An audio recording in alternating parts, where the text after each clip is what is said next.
कुछ दिन पहले जयललिता की समाधि पर शुरू हुआ राजनीतिक ड्रामा आखिरकार आकर राजभवन पर खत्म हुआ और पनीरसेल्वम की बगावत के चलते कई बदलाव देखने को मिले। एक तरफ नई सरकार का गठन हुआ और पळनिस्वामी मुख्यमंत्री की जगह ले ली। तमिलनाडु में पिछले 12 दिनों से जारी सियासी संकट के बाद भले ही पलानीसामी को मुख्यमंत्री की कुर्सी मिल गई हो, लेकिन पार्टी में साफ तौर पर दो गुट बन गए हैं। अम्मा के बाद एआईएडीएमके की सर्वेसर्वा बनी चिन्नम्मा ने इस बात के पक्के इंतजाम कर लिए हैं कि उनके जेल में रहने के बाद भी पार्टी की कमान किसी बाहरी व्यक्ति के हाथ में ना रहे। इसलिए उन्होंने पार्टी में अपने परिवार के सदस्यों की एंट्री करा के उन्हें अहम जिम्मेदारियां सौंपी हैं। बुधवार को अदालत में सरेंडर करने से पहले उन्होंने अपने भतीजे टीटीवी दिनाकरन को पार्टी का उप महासचिव नियुक्त कर दिया था। इससे साफ है कि सलाखों के पीछे रहने के बाद भी पार्टी पर उन्हीं की पूरी पकड़ पद से बर्खास्त कर दिया था और 2 दिन पहले ही उन्हें पार्टी की प्राथमिक सदस्यता से भी बर्खास्त कर दिया। पनीरसेल्वम खेमा इन सभी फैसलों को चुनाव आयोग तक ले आया है। वैसे शशिकला के महासचिव बनने का मामला पहले भी चुनाव आयोग पहुंचा था, जिस पर आयोग ने पार्टी से पूरी जानकारी मांगी थी।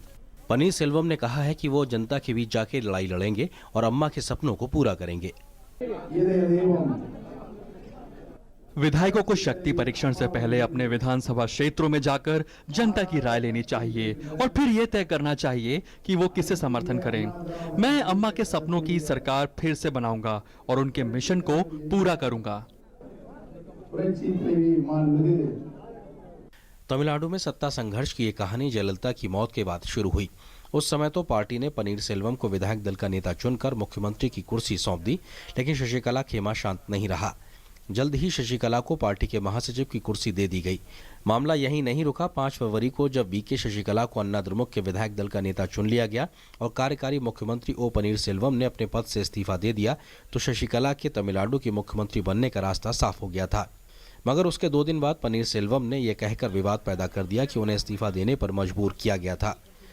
उनके बाद अन्ना द्रमुक के वरिष्ठ नेता और पूर्व विधानसभा अध्यक्ष पीएच पांड्यान ने कहा कि शशिकला में पार्टी प्रमुख या मुख्यमंत्री बनने की योग्यता नहीं है।